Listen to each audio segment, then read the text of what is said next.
Hi, everyone, and welcome to this episode of Raise the Vibe with Liz. I'm your host, Liz Peterson, and today I have Dr. Stephen Farmer joining me today. We're going to be talking all about animal spirit guides and his latest book, Animals, Personal Tales of Encounters with Spirit Animals and Messages from the Ancestors Oracle Card deck also. But let me go ahead and read you Dr. Farmer's biography here. So Dr. Stephen Farmer is a licensed psychotherapist, soul healer, and author of several best-selling books and oracle cards, including Animal Spirit Guides, Earth Magic Oracle Cards, Children's Spirit Animal Cards, Healing Ancestral Trauma, and the recently released Shaman's Path cards. Dr. Farmer offers individual consultations and relationship counseling in person or remotely by phone or Zoom, drawing from his wealth of training and experience as a psychotherapist, shamanic healer, and trauma recovery specialist.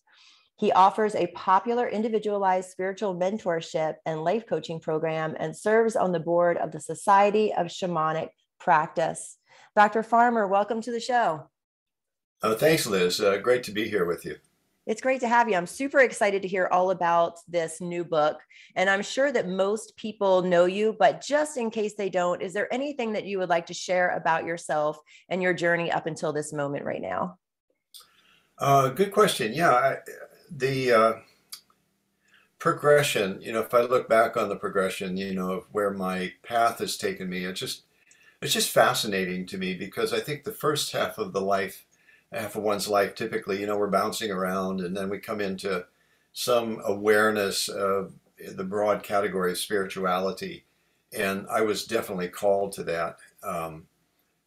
And it's typical, I think, of probably a lot of your listeners as well. It happened to me as it came after a period of suffering. I think we go through life and we experience, there's nobody that hasn't experienced some suffering. I mean, let's start with the birth.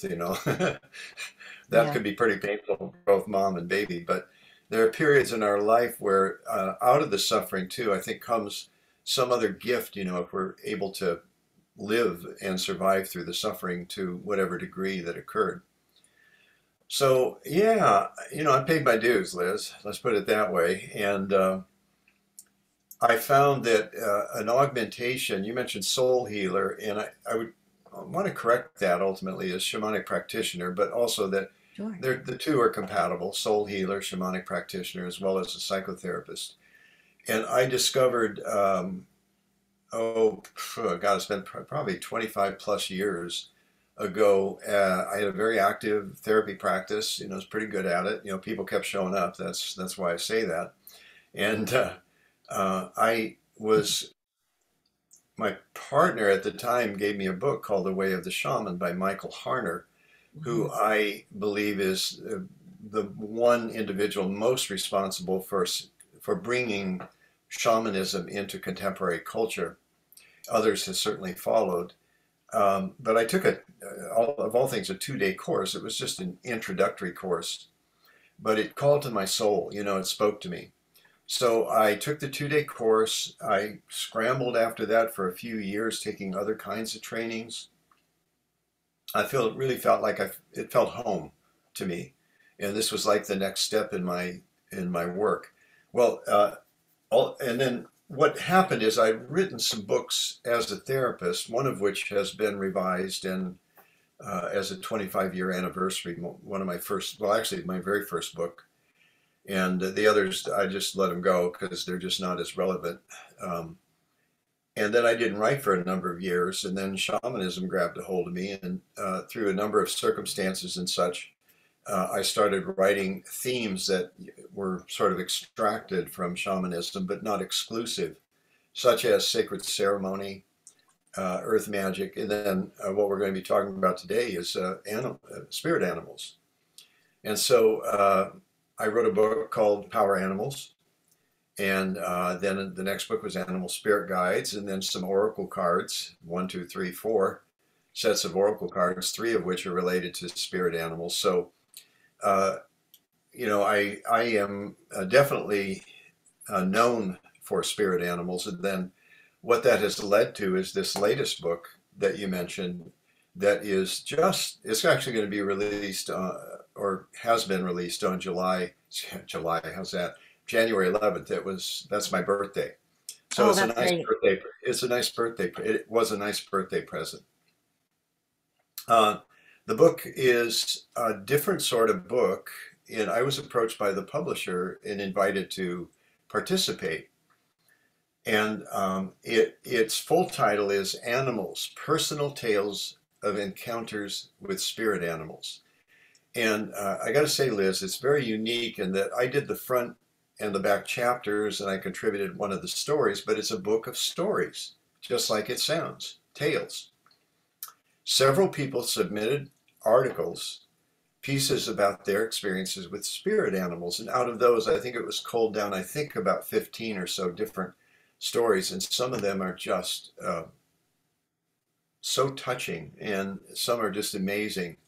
And some you might go, well, of course, but most of them, like, I have that kind of wow experience, when you read the stories. They're really great. And I am really pleased to be sort of the known quantity in all this. The other people have their own thing going, animal communicators and such, but I'm the spirit animal guy, I guess you could say. So out of shamanism, that's one of the things that really, grabbed hold of me. I thought this is something that you don't have to be interested or called to shamanism or shamanic practice, to work with spirit animals. That's the beauty of it. It's like the first book in the genre, Sacred Ceremony. It wasn't like, oh, this is for anybody on the shamanic. No, no, no. It's for, come on, let's bring ceremony back into our lives, more Yes. prominently, honoring the great mystery, in some ways, around, let's say, the moon cycles, the seasonal cycles, transitions that take place. Anyway, that's kind of a encapsulation, of the path that's led me to being here today. And the only other thing I would say about it is I feel very, very grateful. Every day I feel very grateful that I've been called to do this, and I've done it. I've responded. I heard the call, and some people, I guess, hear the call and they don't do anything with it. But I Hmm. heard the call, and it really has served many people well from the feedback I get. And more importantly, it's just, this is what I'm here to do. I know it. This is Yeah. what I'm here to do, and I'm doing it. And we're so glad you did, Dr. Thank Farmer. you. Thank you so much for your contribution over the years. It's been Oh, thank you. delightful. And I can't wait to read your new book and see your new deck of oracle cards. I'm super excited about that. So let's dive into shamanism a little bit since we're on the topic, because it really is a way to commune with spirit, to commune with nature, to have a relationship or a collaboration with nature and with spirit. Do you want to discuss that a little bit for us? Oh, absolutely. It's sort of, how should I say, taken hold in the term that I really don't like, the New Age arena, because it's really old age. It's things that are, Hmm. for instance, remembering, our relationship, deeply remembering, embodying that truth that we are related to all beings on this planet, that they truly are relatives, that large stone out there in the desert, that's a relative to the cloud people, they're relatives, the animal people pertaining to what we're talking about here are relatives. And shamanism addresses that very, very directly. It is primarily a healing methodology that's been on the planet probably as long as human beings have walked the planet. The gift of the shaman is, or shamanic practitioner too, and I'll make that distinction in a minute. The gift of the shaman really is to develop a relationship with any number of spirit guides and seek their help and their guidance and bring that back into community, the tribe or whatever is, whether it's for an individual, a family, or the community itself, or even the larger whole of the planet, of the population of the planet. So, in addition to it being a healing methodology that's been on the planet around for a long time, at least a couple 100,000 years since some chimpanzee got up and started walking on two legs. Um, that was the go-to person, and is in indigenous people today. That's the go-to person for whatever ails you. And then they will use ceremony, receive information from their guides, may work with herbs, etc., to achieve a healing and or a cure, for that person. I think the introduction of shamanism, which again has been adopted by a lot of people as part of their practice, if not their entire practice, or at least their interest is, it does help us remember. I love that word because if you think about the opposite word, dismember, in a way we are dismembered or dissociated from a very intimate relationship with the natural world, So much all of so. the natural world. Yeah. We really are. And we're getting that, that we have been. I like the word, and I'm a wordsmith, so I like playing with words, of course, but remember to me means put back together as well as remember. I'm pointing to my head here. You can't see me doing that I on the love podcast. that. Yeah. Yeah, to remember who we are. And you know what? It's embodied. It's in us. That deep, deep memory, but it's been disconnected, dissociated, or forgotten. Or what I've often said is we're a very forgetful species. How can we be related to a snake? How can we be related to a dog? The ancestry goes much, much deeper than just grandma and grandpa. What did it take? This blows me away. If you just sit and contemplate this for a few breaths, look at what it took over billions and billions of years for everything to come together to create you. Yeah. Sometimes that just blows my mind. It does blow my mind. Even now, as I say it, I go, wow, yeah. And so our deepest ancestry goes way, way back, to the plants, the animals, and beyond, even to the elemental, the primordial elements of the earth, as well as the spirit of those elements, air, earth, water, fire. So anyway, shamanism is a set of principles and practices that really encourage that awakening, into our relationship. Simple things, walking barefoot, learning to call on spirit guides. And again, it's not just about shamanism, but that brings, I think, a very not only practical skills and tools that we can learn from our guides to bring forth, but also how to relate to the natural world in a different way. And one aspect of that, of course, is let's take a look at how animals that show up in our lives really not only are the animals, but that they perhaps are representatives, if you will, of the spirit of that animal. The hummingbird that floats in front of your face, a foot away, which I've heard more than once has happened. Yes. Well, oh, isn't that cute? It's a hummingbird. Yes, that's true. It is. How about this though? Let's stretch that a little bit and assume, even for a few moments, if you want to test this out, that the hummingbird is simply representing the spirit of all hummingbirds, the collective consciousness, if you will, of all hummingbirds. There's a connection there. And that the great mystery, great spirit, has somehow sent this hummingbird to you to bring you a message. Could be anything. Could be, why don't you just float for a while there, Stephen? It could be, given that they dip, they go for the pollen in flowers, that could be a metaphor for bringing more sweetness into my life. And the other one I like is because it's the only bird that can fly backwards. If you watch a hummingbird, they go forward, backward, up, down, left, right, all different directions.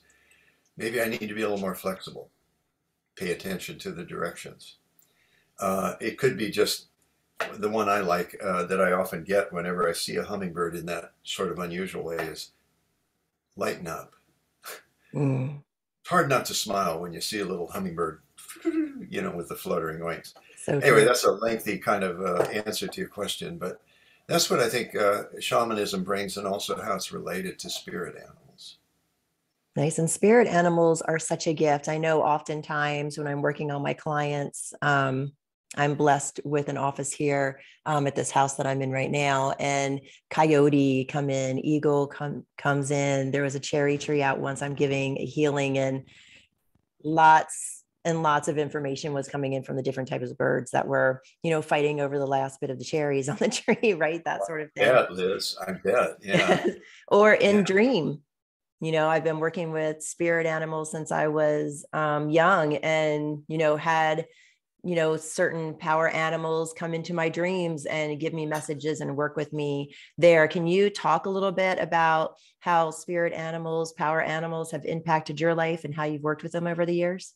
Oh yeah, Liz, absolutely. I mean, again, this has been a calling, very clear to me, and I think that's what spirit, in that way, that spirit works. Is calls you forward, and again, whether you respond or not, maybe there is free will, maybe there isn't. That's always a question to ponder. But anyway, I want to make a 25 word or less statement about how do you know, a question I get a lot, how do you tell when it's a spirit animal? Well, the animal who shows up, like some of the ones you mentioned, either in the physical form or in the symbolic form, such as in dreams, such as posters that you see, such as somebody in the supermarket talking about that animal.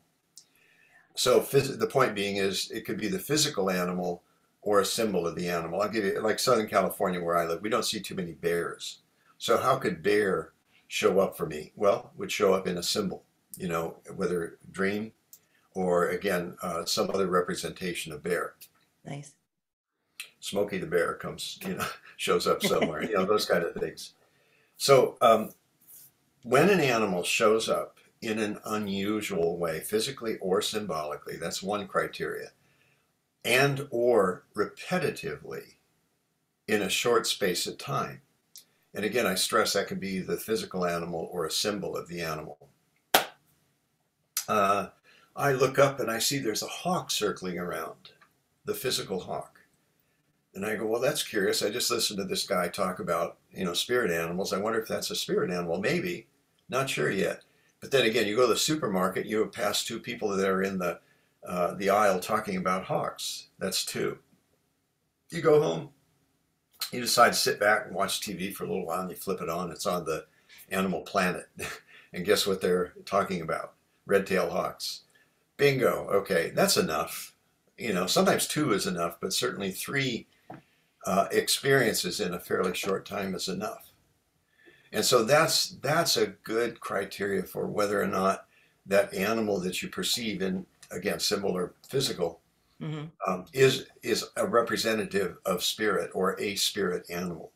So coyote, you mentioned, showing up could be just, randomly maybe coyote, but showing up in an unusual way, like picking cherries off the tree or something like that. And you spot him and he looks right at you, I'd say that's unusual. You know what I mean? Again, the hummingbird A real example. gift. Mm-hmm. Yeah, absolutely. So, Liz, that's what we're looking for, is the unusual and or repetitive. That's the first thing to understand. And I also say to your listeners too, be skeptical. It's okay. There's nothing wrong with skepticism. People go, well, come on, isn't that new age hooey hooey? Something like that. Well, drop all that. Drop your beliefs and disbeliefs. Put them aside. You don't have to believe or disbelieve in this stuff. Try it and see what happens. Often that's what I preach, is give it a try. See what happens. Might even help you in your life. And it can bring so much magic into your life too, when you start, having these experiences and making these connections. Can you talk a little bit more about what that means when we start seeing them coming into our lives, and how we can, or what we can do to maybe figure out what is that spirit animal trying to tell us? Absolutely. There's a handful of different ways that you can discern the message. What is the message? Again, I'll use the example, maybe coyote. And what else did you say? There was maybe crow. You didn't say that. Or a dog. Oh, he says yes. Go with crow. You like that, huh, Scout? Don't bark, though. No bark. Go boy. So crow. Okay, we'll keep crow in there.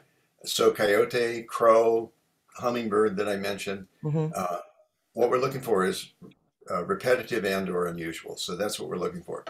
So then, well, what does it mean? So what? What does it mean when coyote comes in? Let's use that as an example. One, I've got books. You can shamelessly tell you. The spirits is Animal Spirit Guide is a book that makes it real easy to look up possible messages. For about oh God, I forget how many are in there, but quite a few, a couple hundred possibilities. And I do say possibilities. So that's Hmm. one way. Or Ted Andrews, I think, was the first one that came out with something like that called Animal Speak. That's a good reference too. I did the Animal Spirit Guides because I wanted it simpler. Right. Let's go like encyclopedic. He is very exhaustive in describing a particular animal, the spirit of it, and God bless him for doing so. So that's one way is a book, and there are other books out there now. I know I was doing a scan just yesterday, and I went, "Wow, this really caught on," because there's probably about a dozen that Yeah, are in there's some many. way referencing spirit animals, power animals, etc. So that's one thing. The other is just do an internet search. We have this wonderful tool available here, so you could search for a spirit animal for coyote, animal spirit guides, power animals, totem animals, etc. And I'll get to that in a sec, power and totem animals. So that's another way. Another way is it takes a little bit of reasoning, but think about the characteristics of the animal. And if you're not sure what they are, you again the internet, look them up, look and see what the characteristics of coyote are, hummingbird, uh, of um, of a dog, or any dolphin, any of those, look them up, look up the characteristics, and what you can pull from that is that they serve as metaphors for the message to you. Example, let me land on dolphin. I was just writing about this earlier. When you think of dolphin, just let me ask you a question if you don't mind. When you think of dolphin, just what comes to mind? Anything at all? I mean to put you on the spot here, but just It's funny that you mentioned dolphin because last night I was listening to something and they were talking about human hearing and vibration and frequency and how we can only hear up to what is it, 16,000. A baby can hear 20,000 and your dog is no. saying yes. And the dolphin can go upwards of 180,000 in vibration Great. and Okay. frequency. That's so there's information. Yes. Now, what could you possibly glean from that? Again, as a metaphor for dolphin spirit. You're Mhm. at the beach To and you see a dolphin, just frolicking in the waves.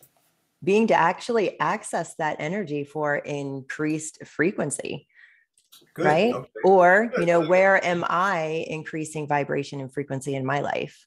Good. Excellent. Thank you, Liz. Yeah. Yeah, you're welcome. Yeah.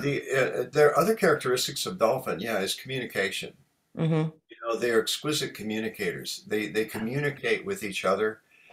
They have the similar to sonar, the clicks, click, click, click, click, click, Hmm. that helps them navigate so they can help.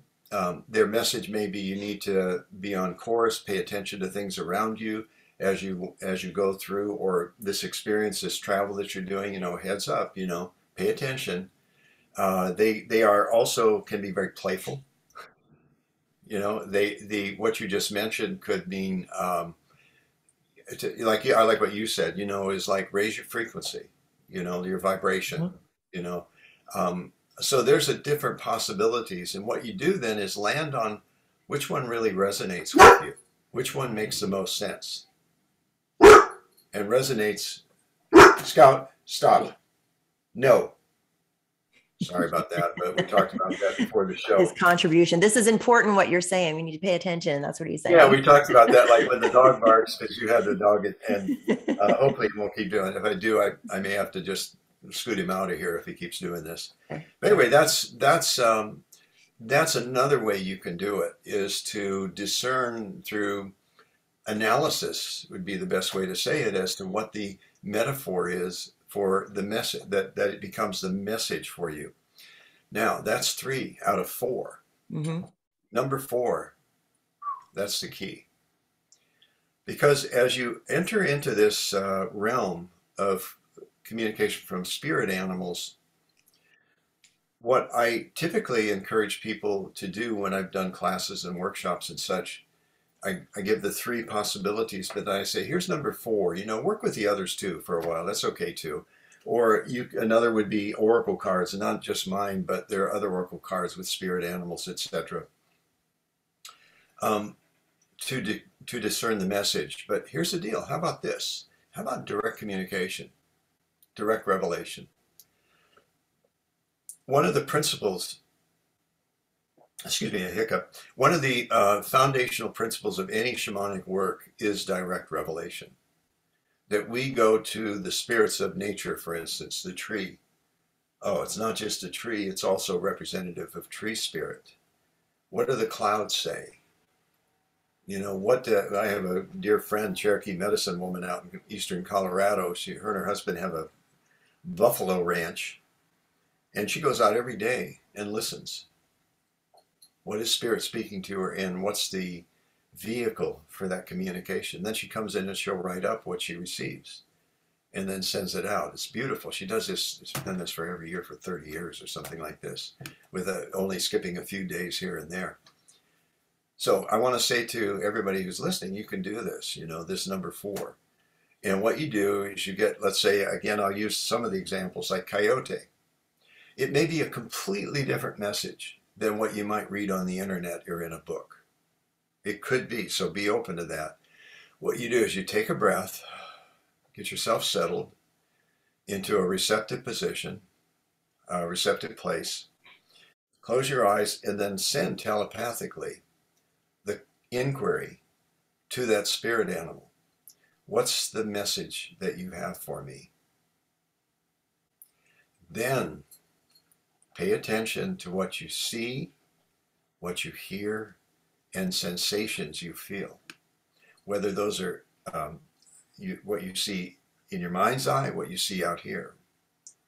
What we hear, the dog barking at a certain point, outside as well as inside, the inner voice. I have a great little shirt my wife got me. I've not been brave enough to wear it yet, but it says, I am a writer. I make the voices in my head work for me. That's great. So hearing inside, what's that inner voice say? Or is there something going on externally after you ask the question?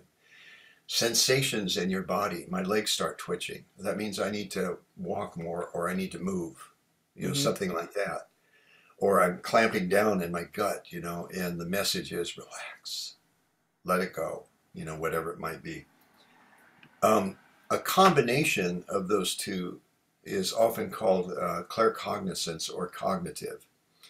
And what I've deduced so far, and no pretending I'm right, but it's really a combination of sensations and hearing. We talk about it as a gut feeling. Yeah, that clear knowing. Or that clear cognitive or clear knowing. Clear knowing. So it doesn't matter, but any or all of those will provide a message. Once you've set it up with a sincere question, what's the message you have for me? And then you just zip the lip open and see what comes in at that point.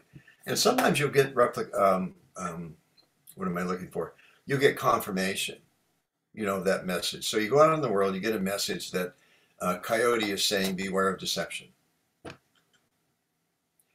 And then somebody comes to mind you're thinking of that you don't have a close friendship with, but you're doing some kind of deals with the person.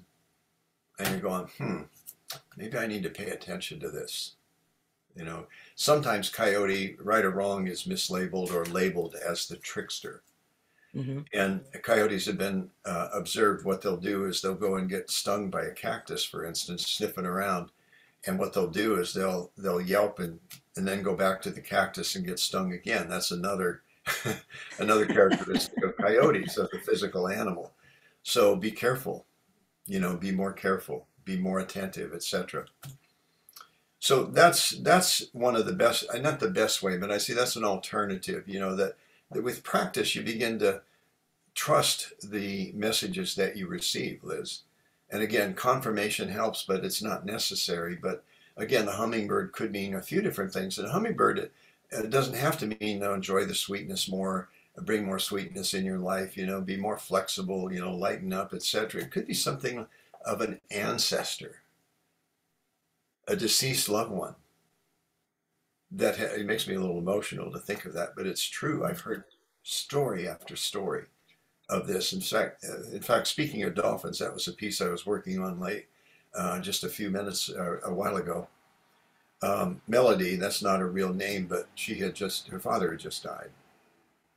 So she went down to the beach over here at Laguna Beach and was walking along, strolling along, just minding her own business. And something caught her attention out in the ocean. And she looked, and it was a dolphin that was tracking her. Wow. Yeah. And she just knew, again, that clairknowing, just knew that was a messenger from her father. And again, perhaps you've heard these two stories of this, is, visitations. Could be dream time too. Yeah. Visitation from a spirit animal. It's basically saying, Mom or Dad, they're okay. We're doing okay here. I just want to let you know. So go out and play a little bit more, frolic in the waves, that sort of thing, whatever it may be. So that's another And that's so way beautiful, that those spirit animals moments. help us. Yeah. Mhm. And it really is a gift too. And beyond shamanism, like this is something that everybody can tap into because we have a relationship with nature, right? We have a relationship with the wildlife, that's around us. Yeah. Yeah. And when this comes up in a workshop or a class or online or otherwise, or with an individual, the other thing I bring up is a principle called reciprocity, from the root word reciprocate. And a book I read recently, a wonderful book I recommend to everybody listening, is Braiding Sweetgrass by Robin Wall Kimmerer. Robin Kimmerer.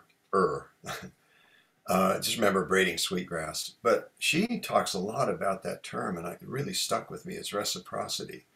There's another way to say it, exchange, etc. But we are receiving these wonderful gifts from the animals, and as representatives of the spirit animals. So I often say, one thing you do is do a give back, or practice reciprocity. When you get a gift like that, maybe you could volunteer some time at the Humane Society or a shelter. You could take on a rescue pet. You could donate money if that's a different way of expressing your gratitude, for these messages that come through. I committed, two of my books, I committed a certain portion of my royalties, to Humane Society of the U.S. because they're doing some That's awesome. amazing work, and Defenders of Wildlife, which they focus a lot on wolves and what's going on with wolves. They're, again, sorry to say, but are being decimated, but protecting them, working. It's a really worthwhile. And I've checked these out. It's like the money go where it needs to go. And yes, it does. They have to pay staff and all that, but basically the bulk of what is donated by various people. Amazon's great too, because you can check off on a checklist, where you want some of the money to go to. And those two are not the only. I mean, there's NRDC, National Resource Defense Council. Do your research on that. But there's others, if other animal rights organizations, etc., that are very reputable. So that principle of reciprocity, Liz, I think is really important in many ways. If I go out to tree and do let's say a release ceremony with the help of not only the physical tree, but tree spirit, I bring something, sacred tobacco, not cigarette tobacco, sacred tobacco that hasn't been all polluted and chemicalized and such like that, or crumbles some sage, but the idea, the gesture itself with sincerity, saying thank you, is really what counts. Not how much money you donate to Humane Society or something like that. It's the sincerity of your gesture. If it's $10, I've known children that will donate, to the Humane Society, out of their allowance. They'll take a certain portion. So I stress that, often in working with spirit animals, is give back, they do so much for us, so much. That's beautiful, Dr. Farmer. And so much so, like, it grows that relationship where you're showing appreciation and gratitude for the communing together, with you Yeah. and spirit and nature. You Yeah. want to try something? Sure. Okay. Yeah, just for fun. Let's see what happens. You Sure. mentioned Let's do coyote. it. For some reason, I keep circling back to coyote. So let's try that. We'll both do it. Okay. I'll do it with you. Mhm. And so, gang, we're going to be silent just for a few moments. Okay. We don't like, airtime is dead, but we'll keep it, we'll get to it as fast as possible. Let's both do this exercise. Okay. And I'm going to ask on your behalf, and you ask that the experience when you saw that coyote, that's a representation of the spirit animal. So let's both do this and say, Coyote, what message do you have for Liz? I love that. It's a big message. He's already contributing. That's fantastic.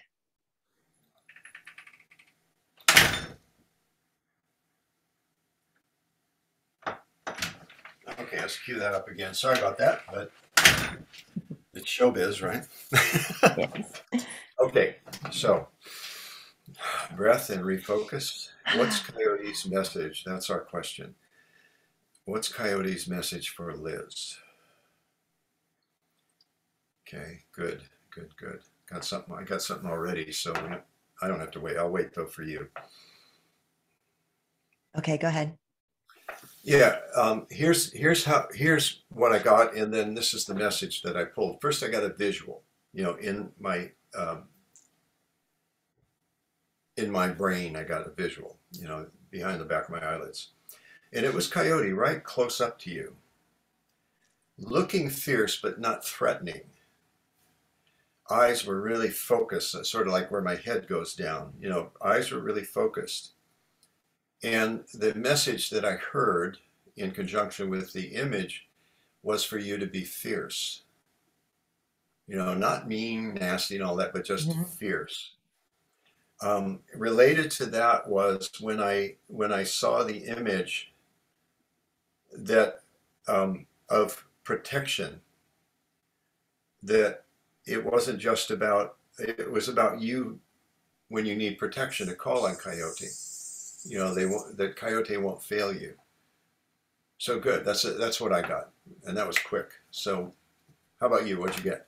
I love that. When I asked, I closed my eyes and I went to two images. One was one day I was laying on the deck and I just happened to open my eyes right at the right moment to see these coyotes coming across the field and right at, like, looking at me. So it's interesting that you describe that, right? And that Synchronicity, yeah. And that reminded me of that intuition, that part of myself that just knows when to look, like the deer grazing in the field, when it just knows to look up when there's a predator near, like before the predator is even like making eye contact, even maybe, right?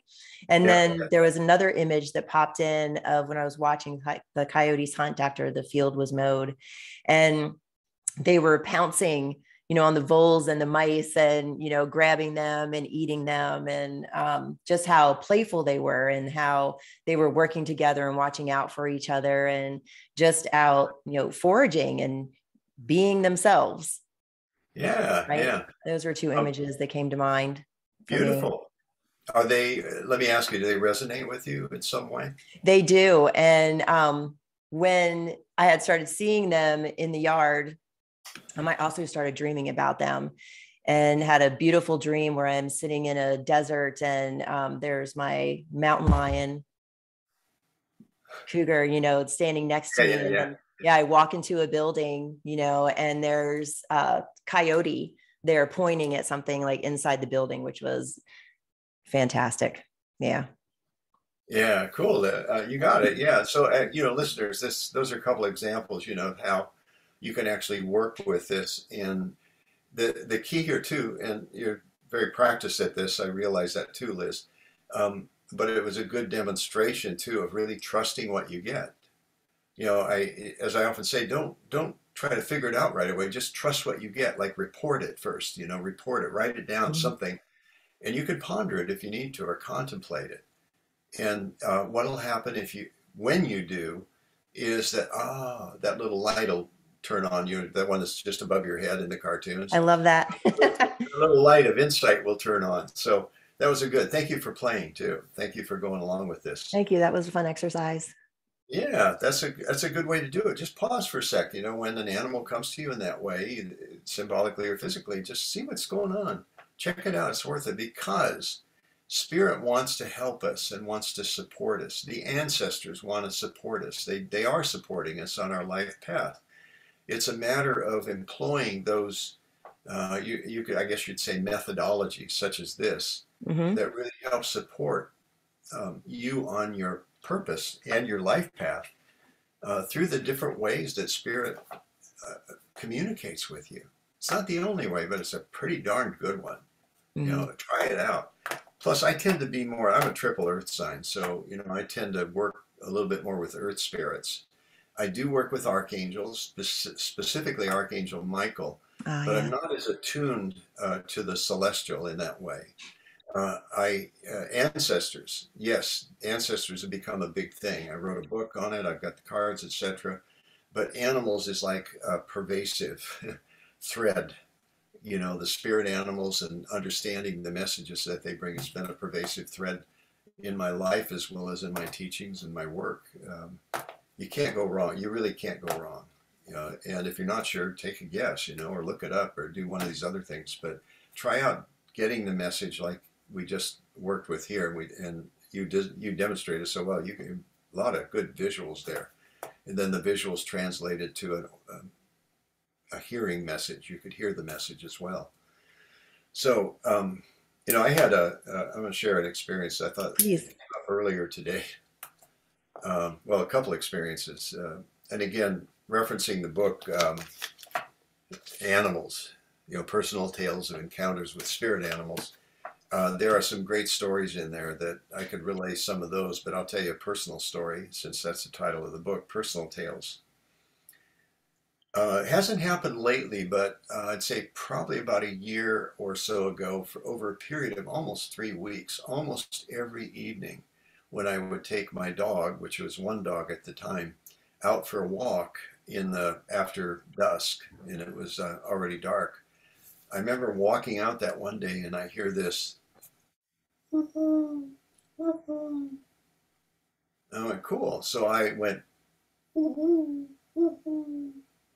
and I swear to God, this happened. This happened over the period of about 3 to 4 weeks. About, I won't say every night, but almost every night, that we would sing to each other, the owl and I.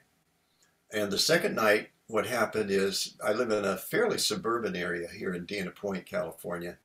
I took my dog to the park, and it was dark already, and I sang to the owl, and she sang to me back and forth all the way to the park. So she followed us to the park.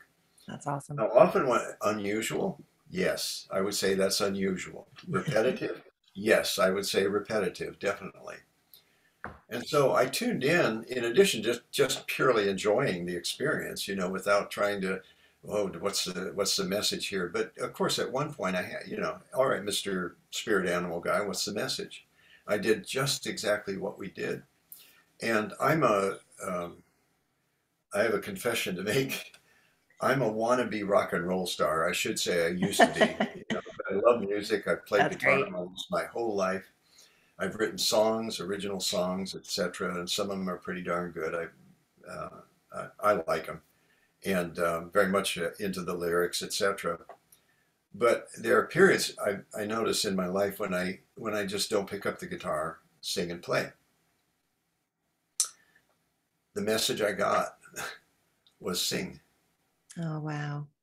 Yeah, really powerfully. And the other is the other message. I got a second message from Owl Spirit is sing with others, to do so with others.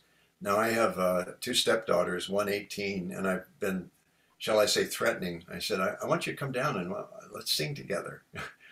Oh, I don't know. She's very self-conscious about, which I Mhm. understand most people are about singing out loud, especially with somebody else. So I got that, and then I got a third one that was a little less clear right at first, which is get, not exactly get, but remember the shadow elements in yourself. Make sure that you're aware of those, because the owl flies in the darkness, but also what most people don't know, they also fly when it's daytime too. You just don't see them as often, but they are creatures of the dark, and so it made sense that the communication would be about shadows. So I diligently, because I do a journal every day, on the computer, and sometimes I journey, etc. Or I just call them downloads. I tune in and Mm-hmm. listen to what ancestors have to say, or the voice, or Raven, or whoever it may be. And sure enough, it was the message that we're coming through is about pay attention to your shadows. Shadows are those. Carl Jung came up with the idea that the subconscious, sometimes we just bury parts of ourselves, but if you take all those out, look at them, you put the light on them, they don't have as much control or power over you. And so Mm-hmm. at that time in my life, I said a year, probably more, closer to 2 years, I think a year and a half. It was really important to just pay heed to my shadows, those elements in myself. There's a killer inside each one of us. Most people are a little bit shocked by that, but there is. But fortunately, it gets socialized, Yeah. appropriately so. We don't want to harm other people. It's that overrides the shadow, but better to be aware of it. Go driving, and some driver, does some really weird thing. It's like, ah, rah, the demon The wants to come shadow out. self It's comes like, out. Yeah. relax. It's okay. It's okay. Take a breath. Everything's fine. They had something more important to do. The self-talk. Just talk the demon. Talk yourself out of the responding to the shadow. Yes. Thank So you. What a great opportunity to work with that. yeah, yeah. Thank you.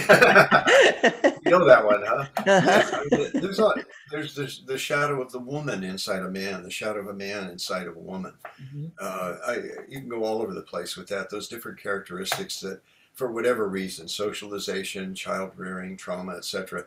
We've stuck them in that bag that we drag behind us.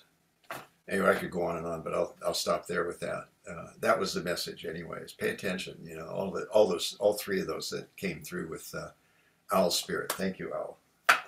I love that. That was a beautiful story. Amazing. And I love that it took you into that shadow work aspect too, because I know a lot of people, even though it's been going on since the 90s, is really relevant right now. People are really working hard on their shadow selves, Mm-hmm. having that awareness and working with those parts to, emotionally mature. Yeah, Yeah, it's a beautiful thing for the transition of the planet for sure. absolutely. Yeah, Imagine Dragons, the musical group, has a song like that. The Demons Inside. I forget the exact title, but something like that. Mm-hmm. That's one way to characterize. It's a great song, great group too. But yeah, so that's the whole thing about spirit animals that I think is just completely helpful and enjoyable. And I just really urge each and every one of you who's listening, give it a try. Give it a try. It's not that difficult. Just take some practice and some attention. That's it. That's it. Yeah, it really is a beautiful thing to bring into your life and have an awareness of. It brings a magical component to your life in working with spirit, for sure. Yeah. Is there anything that we didn't touch on that you would like to end with? Possibly a gem to end the conversation with? We are going through a period of deconstruction. It's pretty apparent, from all that's happening. Yeah. I think that what is critical about this is don't cave in, to it. It's a little harder to navigate these days, for any number of reasons. The Earth is evolving as it's been doing for 4.5 billion years. It's changing. Yes. And some people say, well, it's the humans, that are doing it. Well, probably some truth in that, but the Earth would evolve no matter what. But in this period of, a friend calls it uncreating or deconstruction or devolution, there's a number of terms for it. But structures that we've been familiar with are crumbling. It's just the way it is. A lot of people are feeling fear. It's just the way it is. Mm-hmm. There's waves of fear that are running through the populace. It's the collective subconscious. Here's my pitch for that, though, is do a spiritual discipline every day, something that helps you be aligned with spirit and your purpose. And I think that's critical. I don't care what it is, don't get caught in fundamentalism, religious or spirituality. The fundamentalism is like too rigid. There's a fluidity that's necessary right now, and the capacity to adapt quickly is required. And what will support that is doing things like working with spirit animals, praying, creative expression. You get afraid, go out, friggin' dance your fear. Yes. Things like that. Any creative expression helps during this time, but also that discipline, daily discipline of realigning or staying aligned as much as you possibly can with spirit. We are not human beings. We are not a body that's holding a spirit. We are spirit and Yes. body. That's a different take than creating a dualistic kind of split. Human beings having a spiritual experience. Horse pucky. We're spirit. We're spirit in expression. You I love are that. Liz in expression. I am Stephen in expression. Just let that sink in. Anyway, those words of wisdom from the mouth of Dr. Stephen Farmer. I love that, Dr. Farmer. Thank you. I think that's very important right now. Thank you for that contribution. And how can people reach you? Website's easiest, DR, as in Dr. Stephen, that's got a V in it, drstephenfarmer.com. Same thing on Facebook, Dr. Stephen Farmer, and you can sign on. You'll get mailings. If you go to the website, you can get on the mailing list, etc., and check out what I'm up to, any particular day. These days, of course, talking about the animals book, Personal Encounters with Spirit Animals, real life tales. Wonderful. Yes, I'm looking forward to it. I know everybody else will too. And also your new Oracle deck coming out, Messages from the Ancestors. So everybody be looking for that as well. Dr. Farmer, thank you so much for joining me today. It's been a pleasure to host you. Such a great conversation. Yeah, I enjoyed it too, thoroughly. Thank you, Liz. And thanks for the work that you're doing in the world. We're all needed on the front. That would be the last thing I would say. Just everybody on the front line. All right. Thank you. I appreciate that. And thank you everyone for joining me today on Raise the Vibe with Liz. I'm your host, Liz Peterson, and you can find me on Instagram, Facebook, and YouTube at Raise the Vibe with Liz, and my website at lizshealingtouch.com. Thank you, everybody. And remember to get out there and raise the vibe. Have a great day, everybody. Bye.